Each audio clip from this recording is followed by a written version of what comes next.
Hi guys, இன்று நாம் பார்க்க இருப்பது ராமேஸ்வரத்தில் அமைந்துள்ள, அதாவது தமிழ்நாட்டில் கடைக்கோடி மாவட்டமான ராமேஸ்வரத்தில் அமைந்துள்ள நம்பியவர்களை காத்து அருளும் நம்பு நாயகி அம்மன் திருக்கோயில் பற்றிய தகவலை இந்த காணொளியில் பார்ப்போம் வாங்க. பெரும்பாலான மக்களுக்கு இந்த அம்மன் ஒரு குலதெய்வமாக அமைந்திருப்பது ஒரு சிறப்பு தகவலாகும். இந்த ராமேஸ்வரத்தில் ராமநாத சுவாமி அமைந்திருப்பது அனைவரும் அறிந்த ஒன்று. இதனால்தான் இந்த ராமேஸ்வரத்திற்கு ஒரு சிறப்பு இருக்கின்றது. அவ்வாறே மேலும் இந்த அம்மன் மூலமாக இதே மாவட்டத்திற்கு மேலும் பல சிறப்புகளும் உள்ளன. அந்த ராமநாத சுவாமி ஆலயத்தில் அர்ச்சகர்களாக விளங்கும் மராட்டிய வம்சத்தை சேர்ந்த அந்தணர்களுக்கு இந்த அம்மன் ஒரு குலதெய்வமாக விளங்கி வருவது ஒரு சிறப்பு விசேஷமாக கருதப்படுகிறது. சுமார் 600 ஆண்டுகளுக்கு முன்பு இந்த ராமேஸ்வர பகுதியில் இந்த அம்மன் ஆலயம் அமைந்திருக்கும் இடத்தில் தாழை மரங்கள் சிறப்பாக வளர்ந்தது. அதன் பிறகு அந்த பகுதியை சுத்தம் செய்து அம்மனின் திருக்கோயிலை அமைத்திருப்பது ஒரு சிறப்பு. ஒரு சமயம் இந்த பகுதியில் தாழை மரங்களை வெட்டும் பொழுது, அதாவது மரவெட்டும் தொழில் செய்பவர் இந்த தாழை மரங்களை வெட்டும் பொழுது ஒரு இடத்தில் ரத்தம் பீரிட்டு வந்ததாக சொல்லப்படுகிறது.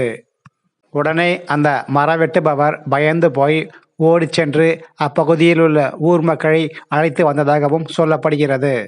உடனே அந்த கூட்டத்தில் ஒருவருக்கு அருள் வாக்கு வந்து, அவர் இந்த தாழைவன பகுதியில் நான் தாழை அம்மனாக இந்த பூமியில் மறைந்திருக்கிறேன், என்னை வெளியில் எடுத்து எனக்கு கோயில் எழுப்பி வழிபடுங்கள், நான் உங்கள் அனைவரையும் காத்து அருளுவேன், என்னை நம்புங்கள் என்று சொல்லி அவர் அருள் வாக்கு சொன்னதாகவும் சொல்லப்படுகிறது.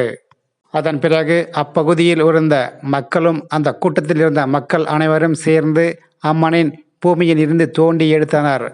ரத்தம் பீரிட்டு எழுந்த அந்த இடத்தில் விரலி மஞ்சளை கொண்டு பூசினர். பின்பு அந்த வழிந்த ரத்தம் அனைத்தும் நின்றது. அதன் பிறகு சிறு கூரையை அமைத்து அங்கே கோயில் ஒன்றை எழுப்பி மக்கள் அனைவரும் அம்மனை வழிபட்டனர். அது முதல் அப்பகுதி மக்கள் எந்த ஒரு குறையுமின்றி மிகவும் மகிழ்ச்சியாக வாழ்ந்து வந்தனர்.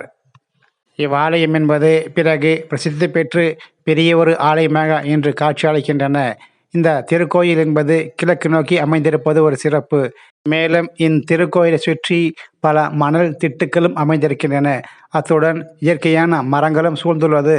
இந்த அம்மன் இயற்கையோடு எழில்மிகு அழகுடன் இருப்பது மிகவும் பார்ப்பதற்கு ஒரு இயற்கையை ஒரு தேவியாக காட்சியளிக்கிறார்கள். இக்கோயிலுக்கு தலமரமாக வேப்பமரம் அமைந்திருப்பது சிறப்பு.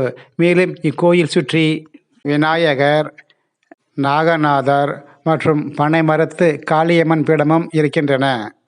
மேலும் சங்கிலி கருப்பன் பீடம், இரட்டைத்தாளை முனீஸ்வரர் பீடம் என்றும் இவை அனைத்தும் கிழக்கு நோக்கி அமைந்திருப்பது ஒரு சிறப்பு. கருவறையின் முகப்பில் ஆண் பூதத்தின் சிலையும் பெண் பூதத்தின் சிலையும் இருந்து இந்த கோயிலை காத்தருளுவதாகவும் நம்பப்படுகிறது. இத்திருத்தலத்தில் உள்ள அம்மனை தாளைவன ஈஸ்வரி என்று அழைத்தாலும் அனைவரும் நம்பும் நாயகி என்று அழைப்பதே இத்திருக்கோயிலுக்கு சிறப்பாக பார்க்கப்படுகிறது. தன்னை நம்பி வரும் பக்தர்களுக்கு, குறிப்பாக குழந்தை இல்லாத தம்பதிகளுக்கு இந்த அம்மன் ஒரு கண்கண்ட தெய்வமாக இருந்து அவர்களுக்கு குழந்தை வரத்தை தருவது என்பது ஒரு சிறப்பு. இத்திருக்கோயிலில் ராமநாதபுரம் வெள்ளாளர்கள் மரபினர்கள் 7வது தலைமுறையாக பூசாரிகளாக இருந்து பூசை செய்து கொண்டு வருகிறார்கள். இத்திருக்கோயில் 1830ஆம் ஆண்டிலிருந்து அவர்கள் பூஜை மட்டும் செய்து கொண்டு வருகிறார்கள். மேலும் இக்கோவில் நிர்வாகத்தை ராமநாதபுரம் சமஸ்தானத்திடம் அவர்கள் ஒப்படைத்துவிட்டனர். இத்திருக்கோயில் இன்று தமிழ்நாடு இந்து சமய அறநிலைத்துறை நிர்வாகம் நிர்வகித்து வருகின்றன. இத்திருக்கோயிலானது தினமும் காலை 7 மணி முதல் இரவு 7 மணி வரை தொடர்ச்சியாக திறந்திருக்கும் என்பது ஒரு சிறப்பு. இத்திருக்கோயிலானது ராமேஸ்வர ராமநாத சுவாமி கோயிலில் இருந்து தெற்கே சுமார் 5 கிலோமீட்டர் தொலைவிலும், தனுஷ்கோடிக்கு செல்லும் சாலையில், அதாவது புதுரோட்டு பகுதியில் இந்த திருக்கோயில் அமைந்திருக்கின்றன. தினமும் ஏராளமான பக்தர்கள் இங்கு வருகை தந்து அம்மனை தரிசனம் செய்துவிட்டு அம்மனின் அருளை பெற்று செல்கிறார்கள். பை மோட் இது ஆன்லைனில் பொருட்களை பர்ச்சேஸ் செய்யும் ஒரு ஆப் ஆகும். தங்கள் வீடுகளுக்கு தேவையான மளிகை பொருட்களை இந்த ஆப் மூலம் ஆர்டர் செய்து நீங்கள் பெற்றுக்கொள்ளலாம். இந்த சேனலுக்கு புதிய நபராக இருந்தால் இந்த சேனலை சப்ஸ்கிரைப் பண்ணுங்க, லைக், ஷேர் மற்றும் கமெண்ட்ஸ் பண்ணுங்க. இந்த காணொலியை பார்த்த அனைவருக்கும் நன்றிகள் கோடி.